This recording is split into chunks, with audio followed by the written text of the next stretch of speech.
तो इसराइल की आर्मी के अंदर रिसेंटली एक म्यूटिनी देखने को मिली है। लगभग 1000 सोल्जर रेबल कर चुके हैं।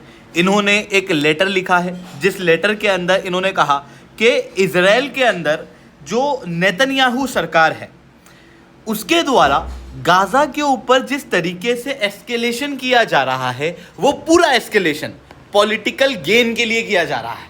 यहाँ पर कोई भी सीरियस एफर्ट नहीं लगाए जा रहे हैं इजरायली होस्टेज को गाजा से वापस लाने के लिए। इवन गाजा के अंदर जिस तरीके से अटैक किए जा रहे हैं वो कंप्लीटली इनह्यूमन है। और इस लेटर को लिखने के बाद लगभग 1000 सोल्जर्स ने यहाँ पर साइन किया। 1000 सोल्जर्स आपको यूं सुनने में थोड़े कम लग रहे होंगे, पर इमेजिन करो इसराइल की सिचुएशन। अभी युद्ध के अंदर इसराइल चल रहा है, सीज फायर होने के बाद में वापस से सीज फायर को वायलेट करके अटैक जो है वो जारी किए गए हैं, और इनके पास में से कोई बहुत ज़्यादा नंबर ऑफ सोल्जर्स नहीं है। टोटल इसराइल आर्मी में एक्टिव सोल्जर्स लगभग 1,69,500 के आसपास देखने को मिलते हैं। ऐसी कंडीशन में ये एक बहुत बड़ी दुविधा इसराइल के सामने अभी दिखाई दे रही है। अब ये क्या दुविधा है, एग्जैक्टली सोल्जर्स क्या चाहते हैं, इनके खिलाफ इवन स्ट्रिक्ट एक्शन लेने की भी बात जो है वो इसराइल डिफेंस फोर्स द्वारा की गई है। कहा गया है कि इनको हम आर्मी से निकाल देंगे और आने वाले समय में इन सबको पनिश जो है वो किया जाएगा। बट ओवरऑल रूप से इसराइल की आर्मी के अंदर नंबर ऑफ सोल्जर्स जो है वो 1000 से कम हो गए, जो कि अपने आप में इसराइल के लिए एक बहुत बड़ा आंकड़ा है। बट ऐसा इसराइल में हो क्यों रहा है, इसे मैं शिवराज चौहान डिटेल में आप लोगों के साथ में चर्चा करूंगा। और उसके पहले आप लोग मेरे साथ में SRC10 टेलीग्राम ग्रुप के ऊपर जुड़ सकते हो। मेरे क्लास की अपडेट, PPT, PDF सब कुछ आपको मिल जाएगा। UPSC CSE की तैयारी करना, इंडिया के टॉप एजुकेटर से ऑफलाइन क्लास के अंदर पढ़ना है, आप लोगों के पास में बहुत अच्छा मौका है। अनअकैडमी अब केवल ऑनलाइन ही रहा है, अनअकैडमी अब ऑफलाइन भी आ चुका है। दिल्ली, करोलबाग, मुखैना के अंदर, प्रयागराज, सिविल लाइन भी आके पटना के अंदर ऑलरेडी हमारे सेंटर्स खोले जा चुके हैं। अगर आप जुड़ना चाहते हो तो इस नंबर पर कॉन्टैक्ट कर सकते हो। उसके अलावा मंथली करंट अफेयर्स के दिन प्रीवियस के क्वेश्चन, फिल्म्स के मॉक टेस्ट, NCERT के नोट्स की समरी और इंडिया ईयरबुक की summary free of cost download करना नीचे डिस्क्रिप्शन के अंदर मैंने लिंक दी है, वहां से आप डाउनलोड कर सकते हो। चलिए दोस्तों समझने का प्रयास करते हैं यहाँ पे क्या हुआ। देखो आपको इसराइल दिखाई दे रहा होगा, ये है वेस्ट बैंक और ये है गाजा पट्टी। वेस्ट बैंक और गाजा पट्टी को ही हम साथ में मिलकर कहते हैं पैलेस्टीन। इसराइल की 2 prong अप्रोच है। वेस्ट बैंक के अंदर इसराइल स्लोली करके लोगों को भेजता है, यहां पर इजरायली आबादी बढ़ाता है ताकि यहाँ पर जो लोग हैं वो इजरायली हो जाएं और लंबे समय के अंदर यहाँ पर जो पैलेस्टीन की डिमांड है वो लगभग ख़त्म हो जाए। इस तरीके से काम वेस्ट बैंक के अंदर इजराइल द्वारा किया जाता था।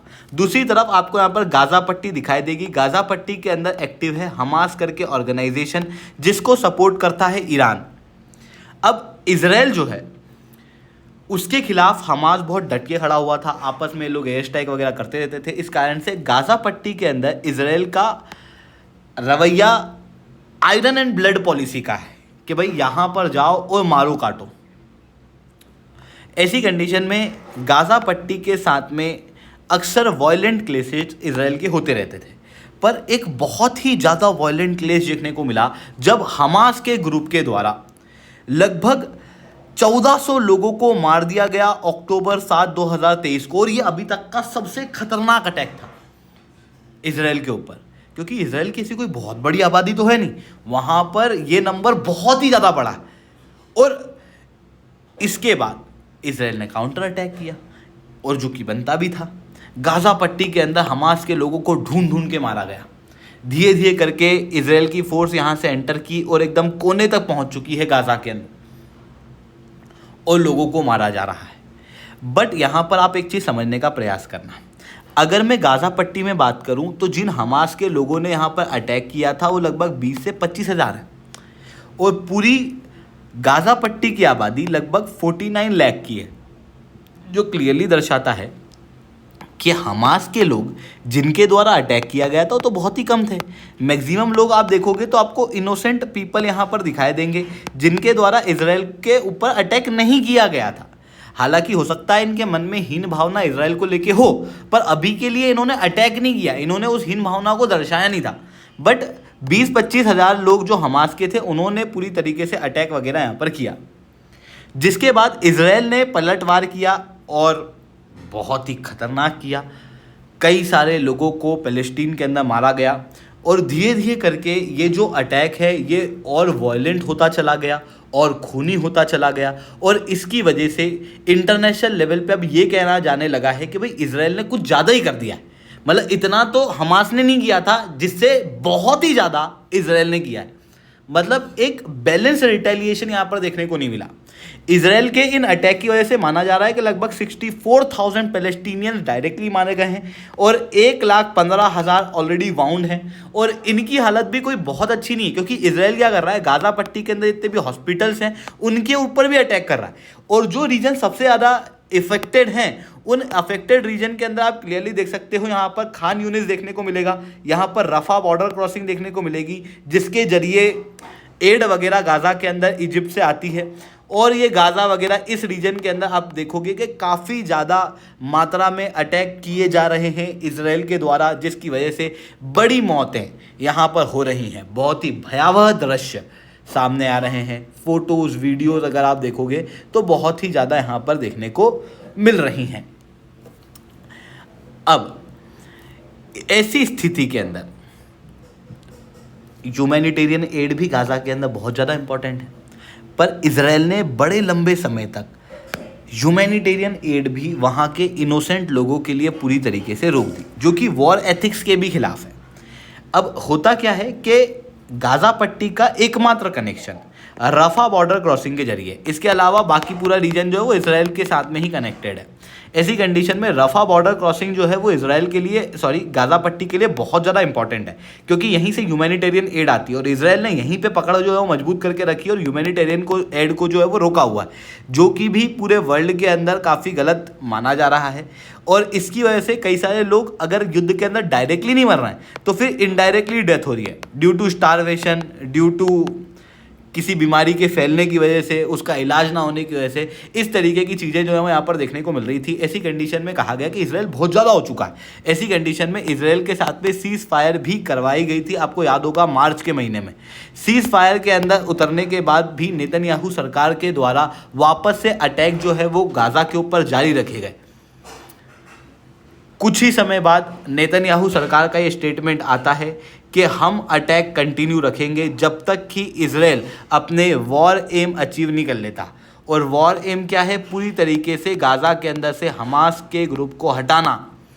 और वही चीज़ यहाँ पर की जा रही है, यानी कि एक बल्क रूप से लोगों को मारा जा रहा है, काटा जा रहा है। और ऐसी कंडीशन में ग्लोबल लेवल पे एक आउटरीच मचा हुआ है।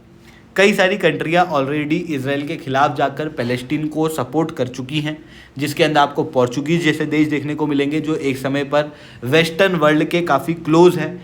उसके बावजूद भी वो अब इजराइल को सपोर्ट नहीं कर रहे हैं, वो वहाँ पर पैलेस्टीन को सपोर्ट कर रहे हैं, क्योंकि उनका कहना है कि भाई इंसानियत पहले। इस कारण से वहाँ पर इस तरीके की चीज़ें देखने को मिल रही है। इवन अमेरिका, जो कि इजराइल का डाई हार्ड सपोर्टर माना जाता है, यूनाइटेड स्टेट्स ऑफ अमेरिका के अंदर भी लोगों का मानना अब यही है कि इजराइल बहुत ज़्यादा कर चुका है। इवन एक सर्वे बताता है कि 10 में से 7 अमेरिकन ये मानते हैं कि इजराइल बहुत ज़्यादा कर रहा है। ऐसी कंडीशन में अमेरिकन को इजराइल को सपोर्ट नहीं करना चाहिए। यानी कि अगर हम अमेरिका का देखें तो अमेरिका की तरफ से केवल वहाँ का एडमिनिस्ट्रेशन सपोर्ट कर रहा है। ग्राउंड लेवल पे जो लोग हैं उनकी भावना ये है कि ज़्यादा इजराइल को सपोर्ट जो है वो नहीं किया जाना चाहिए। इवन 400% एंटी सेमीटिक इंसिडेंट्स जो हैं वो यूनाइटेड स्टेट्स ऑफ अमेरिका के अंदर बढ़ चुके हैं इजराइल टेरर अटैक के बाद। ऐसी कंडीशन के अंदर क्लियर है कि भाई इजराइल की जो ओवरऑल रूप से ग्लोबल लेवल पे इम्पोर्टेंस है वो टारगेट हो रही है। इवन जो नेतन्याहू सरकार है उनके ऊपर भी यहाँ पर टारगेट किया जा रहा है ग्लोबल लेवल पे। For example international criminal court ने ऑलरेडी इजराइल के लीडर नेतन्याहू के खिलाफ अरेस्ट वारंट जो है वो निकाला हुआ है जीनोसाइड का केस लगा के। और यही सारी न्यूज़ ऑब्वियसली इजराइल की आर्मी भी पढ़ रही होगी और इजराइल की आर्मी ग्राउंड लेवल पे देख भी रही होगी। और इसी कारण से अब इजराइल की आर्मी के अंदर कई सारे सोल्जर्स को लग रहा होगा कि यार ये तो बहुत गलत हो रहा है। और इसी कारण से उन्होंने एक पेपर लिखा, उस पेपर के ऊपर साइन वगैरह किया और यहाँ पर अटैच करके उसे भेज दिया, जिसके बाद में इजरायली डिफेंस फोर्स का रिस्पांस आया है कि ये एक ऐसा समय है कि भाई हम लोगों को, सब लोगों को साथ में मिलकर लड़ना चाहिए। ये जो 1000 सोल्जर अभी कह रहे हैं कि नेतन्याहू सरकार ठीक से काम नहीं कर रही, इनके ऊपर स्ट्रिक्ट एक्शन लिया जाएगा अंडर द वॉर एथिक्स, मतलब जो भी वॉर के लॉज हैं उनके अनुसार, और साथ में उनको इमीडिएटली सस्पेंड भी कर दिया गया है।